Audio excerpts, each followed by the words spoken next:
Hey, it's your old pal Lucid Stu again. The California High-Speed Rail Authority just released its 2026 business plan. It has some issues. The cost for Phase 1 Anaheim to San Francisco via Los Angeles has finally been updated. It's about $160 billion now.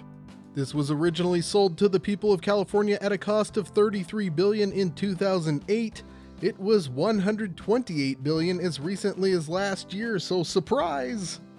I should mention that there is no official cost estimate for a completed Phase 1. This $160 billion number is not explicitly mentioned anywhere in the 2026 draft business plan, so let me explain how I arrived there.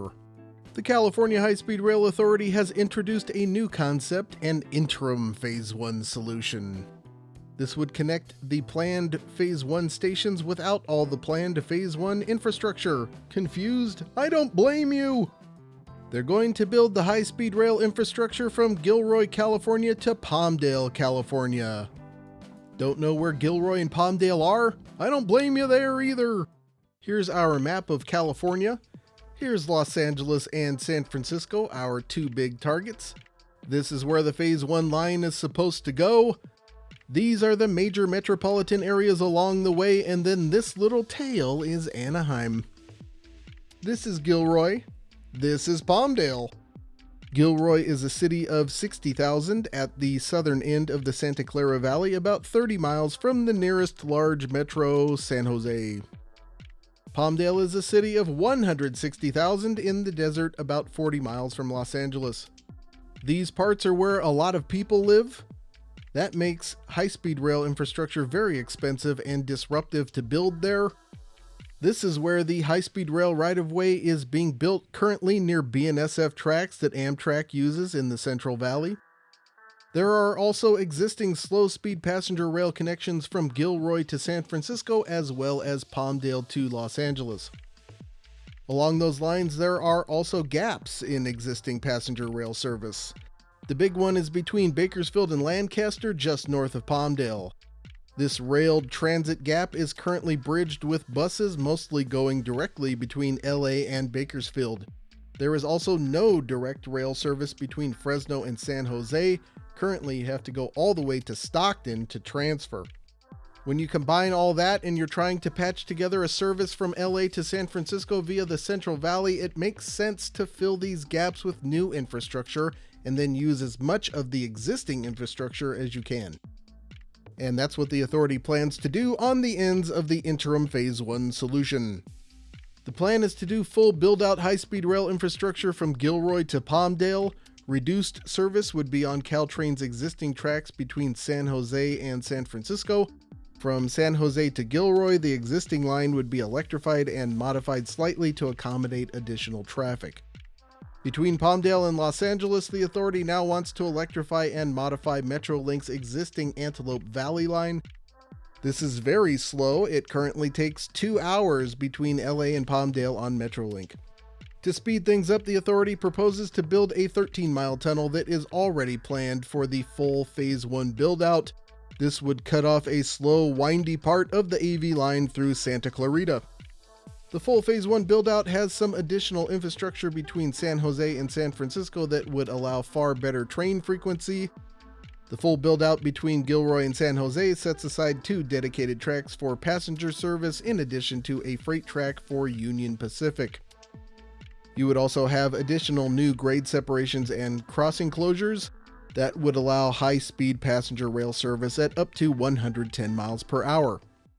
The full build-out between Palmdale and Los Angeles features 26 miles of tunneling, a station under the new Hollywood Burbank Airport Terminal, additional tracks in the AV line corridor, and additional grade separations. All of that would also increase speed and frequency. That would be about 45 minutes faster than the interim solution. The final tally is that the full build-out is supposed to get you between LA and San Francisco in 2 hours and 40 minutes on an express, and there are supposed to be 160 trains a day or more running on that line.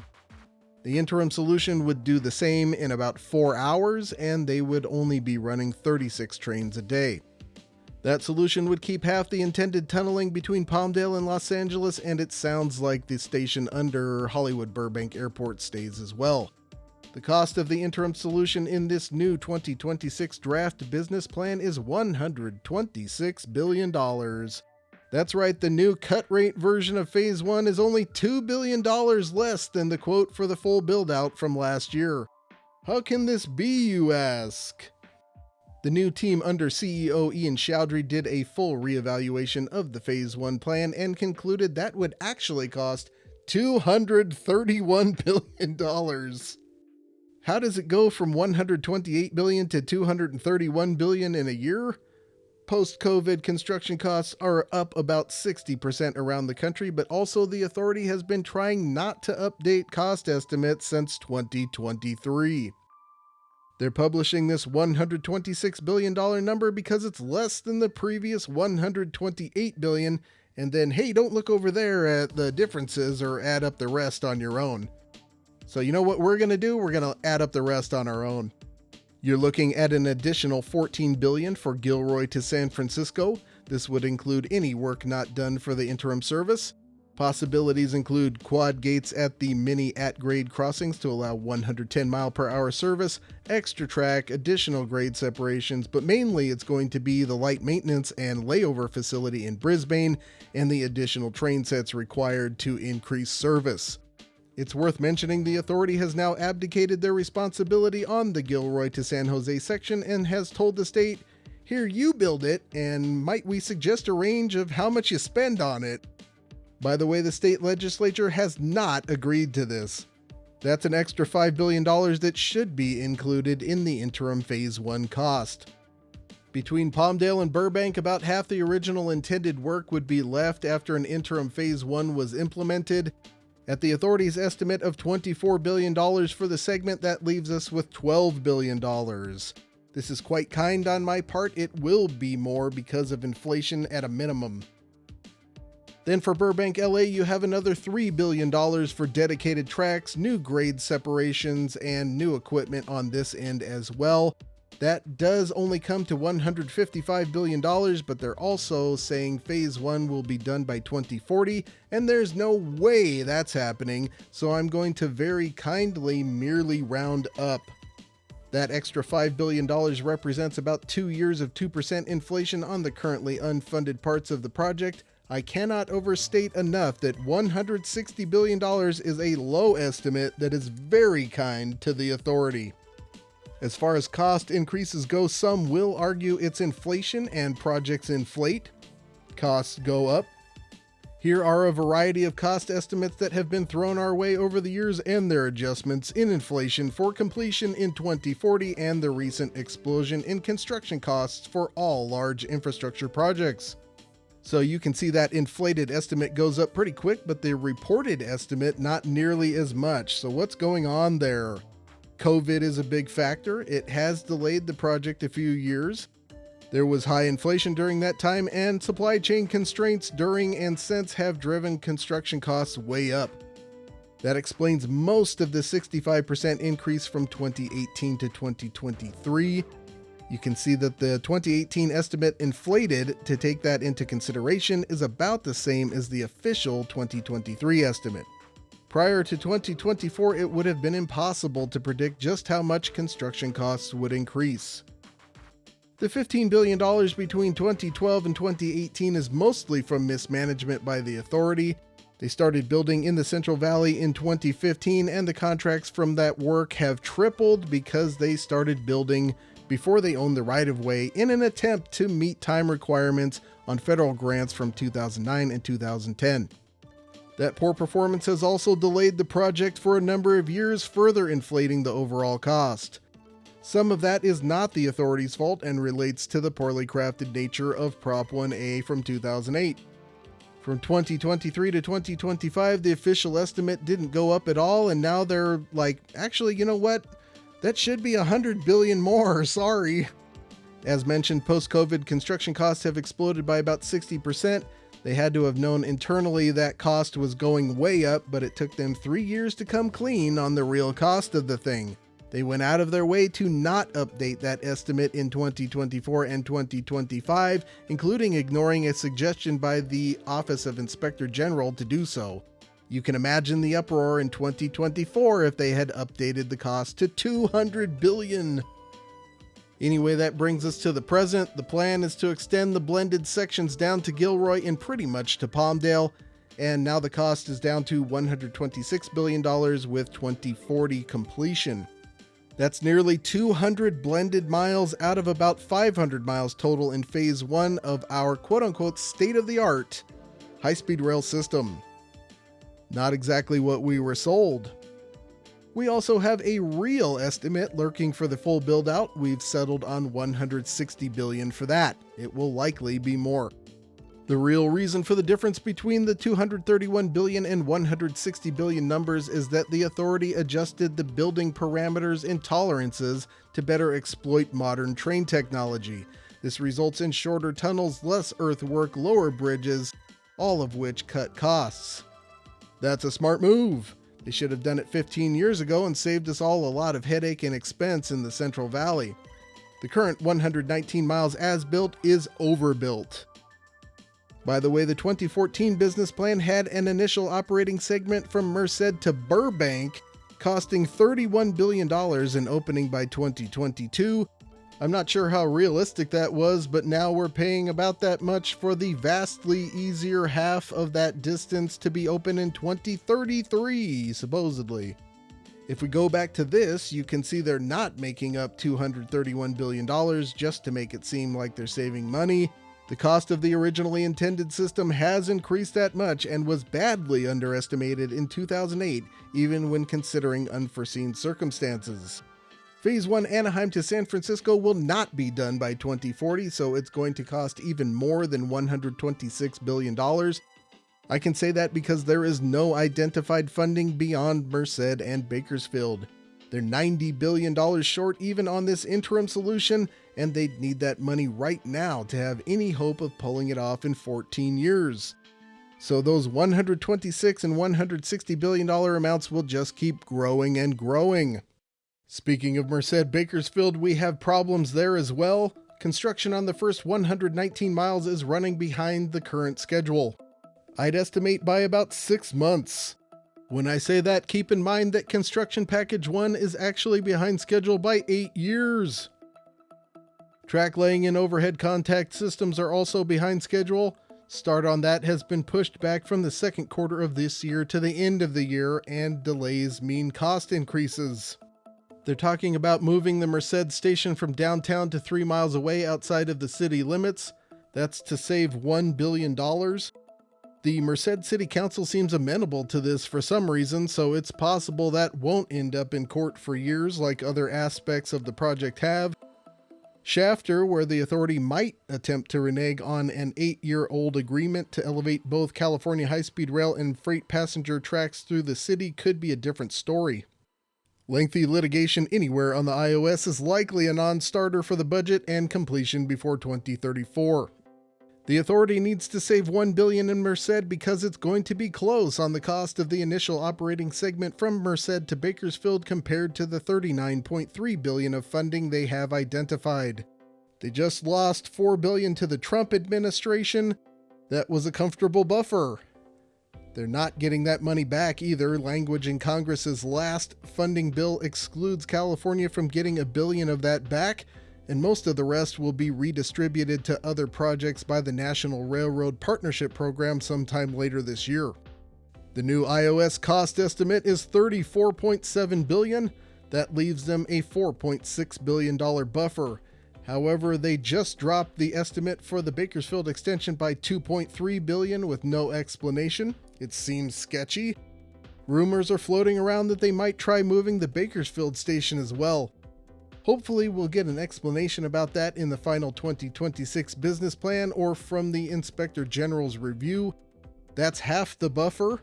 As the OIG noted in their review of the authority's 2025 supplemental project update report, the authority skimmed $1.9 billion off the cost estimate of the iOS in a way that probably wasn't justified. Those two things combined bring you down to $400 million left in the buffer. They just drew their contingency down by $680 million in the last 2 months. That buffer could vanish with the blink of an eye. On top of that, the authority's estimate is contingent on a whole raft of legislation that the authority has suggested in order to make their life easier. The OIG suggested this dependence on action by the state legislature was a key vulnerability for project delivery. If the High-Speed Rail Authority doesn't get the legislation they want, you can flush their estimate and they probably won't have enough money to pull off Bakersfield to Merced in any form. They do have an out. SB 198 is a piece of legislation from 2022 that defines the IOS as Bakersfield to downtown Merced. That bill has a clause in it that invalidates that definition on June 30th, 2030. At that point, Bakersfield to Madera appears to be a legal option as the initial operating segment. Madera is 35 miles southeast of Merced and 18 miles northeast of Fresno. The station there will connect with the BNSF tracks that carry Amtrak's Roadrunner service north from there into Sacramento and Oakland. The new Merced station does not have this capability, but there's talk that Amtrak may move its service to Union Pacific to connect there. Merced is also a vestigial stub to the north left over from previous plans. Merced is not on the way to Gilroy, San Jose, and San Francisco from the south as far as California high-speed rail goes. Madera is. The Madera station is funded by an independent agency, so it's not affected by California high-speed rail's financial troubles. In addition, the authority estimates that connecting to a Merced station early will actually cost them money operationally when compared to leaving it off for later. Aside from being located in a field 5 miles from the actual city of Madera, the Madera station seems to have an advantage over a Merced option. Unless you live in Merced, that is. The project may be delayed long enough for that situation to kick in because early execution and a 2033 opening depends on the authority being able to finance a bunch of cap and invest money set to come in over the next 19 years.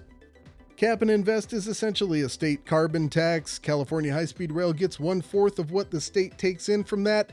Recent legislation extended that program to 2045 and guaranteed California high-speed rail at least $1 billion a year between 2030 and 2045. The authority needs almost all of that up front to complete the IOS even remotely close to 2033.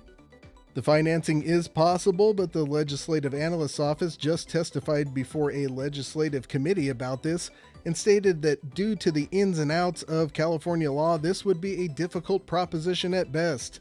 Like the dependency of new pro-project legislation, this is a major risk for the project. I started making these videos in 2023 in response to the 2022 business plan, which declared that the authority no longer had enough funding to finish the initial operating segment. Here we are 3 years later, they've received $15 billion more from the state. It still might be true that the authority doesn't have the money to finish the initial operating segment. Merced is on a razor's edge and Madera isn't far behind. Without significant timely action from the state, we could realistically be looking at Bakersfield to Madera opening in the 2040s. That would collapse this whole idea of private investment at scale that the authority is rolling with to get anything outside of the Central Valley built. Who is going to want to partner up with an organization that haphazard? And in terms of additional funding, it's crickets from the state. The additional $15 billion they just coughed up was like pulling teeth.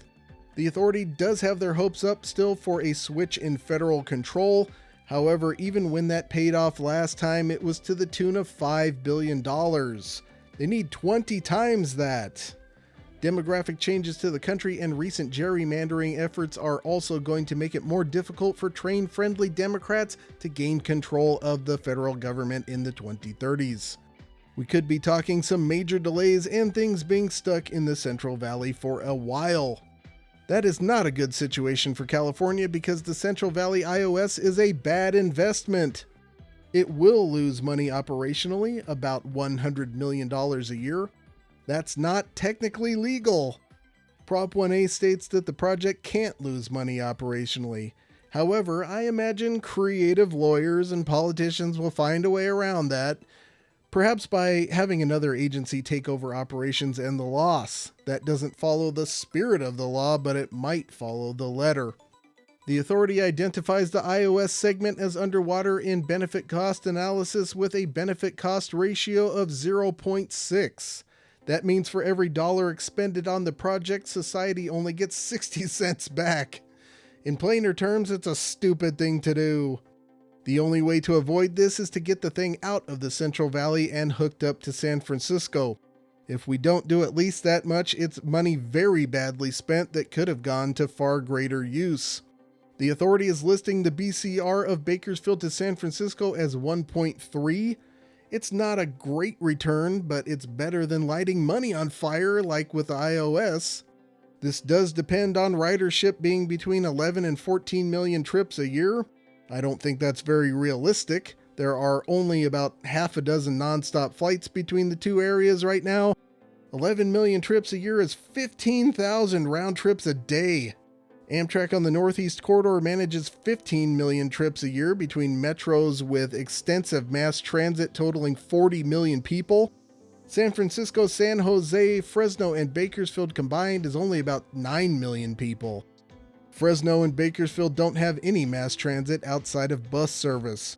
How could the ridership possibly be equivalent? This is a simplistic analysis, but if resulting ridership were 1/4 the ridership of the Northeast Corridor in line with population, California high-speed rail would be doomed. The now old valley-to-valley Bakersfield-San Francisco scenario had 50 trains per day total between the two cities, and more between San Jose and Merced, with a projected ridership of 12.2 million trips a year. This new scenario has up to 18 trains per day each way. How can roughly 2/3 as many trains a day generate the same ridership? If you buy this skepticism, this puts profit numbers in doubt, and that affects their ability to fund future portions of the project through farebox revenue and public-private partnerships. There is a path forward, but it's quite narrow. After the iOS, the plan is to go to San Francisco. The estimated cost for that is $26 billion for a total of $60 billion with the iOS. For funding, the idea is that they're going to leverage as much of the potential earnings of the system, its land, and its facilities as possible, finance that to get it up front at roughly twice the cost spread out over decades, and then hope everything goes according to plan. If you don't know, California high-speed rail is planned to be powered entirely by route-adjacent solar and battery farms. The corridor is essentially a giant powered transmission line. Combined with the ability to bury some hefty fiber cables in the right-of-way, this presents a tempting proposition for data centers and other power-hungry, tech-centric industry that has some real potential to generate revenue that they can finance. The same goes for concessionaire revenues at the station, transit-oriented development around the stations, and leasing trackage rights to other rail operators. The question now is if it will be enough to finance construction. The new plan is to jump straight from San Francisco to Los Angeles and get the slower interim Phase 1 service going. The previous plan was Palmdale instead. The authority is still listing a cost for that option at $97 billion. It looks like they're holding on to that as a backup plan. That would theoretically connect with Brightline West, assuming they manage to surmount their own problems and the High Desert Corridor is built. That would also connect with Metrolink to LA via the current AV line in 2 hours for a total San Francisco trip of a little less than 6 hours. The Phase 1 ridership and profit numbers are sketchy in the same way the Bakersfield San Francisco ones are. If we compare their interim 2040 year of operation projections to the same for the full Phase 1 build-out in the 2024 business plan, the projected ridership and farebox revenue is very close, despite planning to run 2/3 as many trains on the interim service. Again, how is that possible? Did they make a mistake and forget that they're only planning to have the interim service running in 2040? Either way, interim Phase 1 should turn a substantial profit, enough to finance the remainder of Phase 1 and then Phase 2 extensions to San Diego and Sacramento, but even at an optimistic $2 billion a year, that could still take some time. Speaking of time, the authority wants to start working on basically everything outside of the iOS next year. I will believe this when I see it. Hell, I'll even drive out to it and show you my dispelled disbelief. A bill has been introduced in the state legislature to allow it, but who knows where the money is coming from. Their schedule has San Francisco Bakersfield operating by 2039. I can't help but laugh every time I read that. I honestly might feel differently if they had ever met a schedule. Until then, I'm staying on the believe it till I see it side. They have interim phase 1 down for 2040 operations. That's pure fantasy. Anyone that wants to take bets, I will take your money. They have 40 miles of parallel tunnels to dig. They haven't dug an inch, and they won't until at least 2028. Did I mention they don't have the money for it?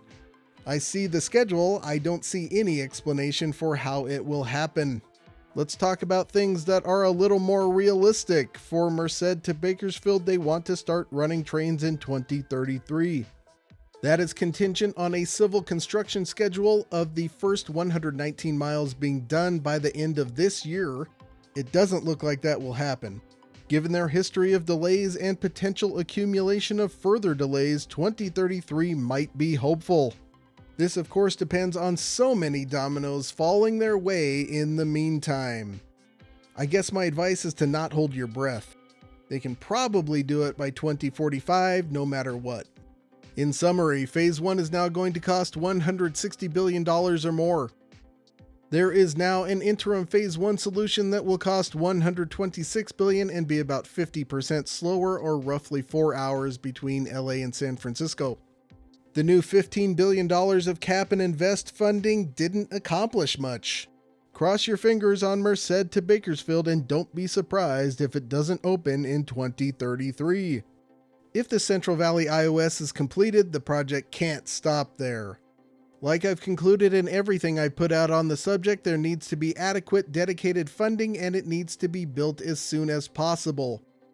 Anything else just drags the thing out, makes it more expensive, and keeps us from being able to use it. I hope you enjoyed this presentation. What do you think about California high-speed rail developments? Should they charge ahead or pull the plug? If you were king or queen of California, how would you fund it? Let me know in the comments. Plenty more videos to come. I'll be heading out to Las Vegas soon for the next Brightline West update. If you see me out on the road, take a picture of my license plate and send it to me at lucid_stew on X and get your handle in the next Stew's News. Don't forget that in addition to super thanks, you can support the channel and buy me a coffee, or you can purchase a membership on my Patreon page and get yourself some perks. A big thanks to all of my conspicuous Patreon supporters. You know who you are, and now everyone else does too. You can sign up for free as well. There will be lots of free content. You can also purchase yourself a nifty railroad poster at my poster store, and of course a big thanks, as always, to the Stew Crew Discord server. If you'd like to join our motley crew, check out the invite in the description. But that's all for now. Until next time, I'll see you on that big, beautiful freeway.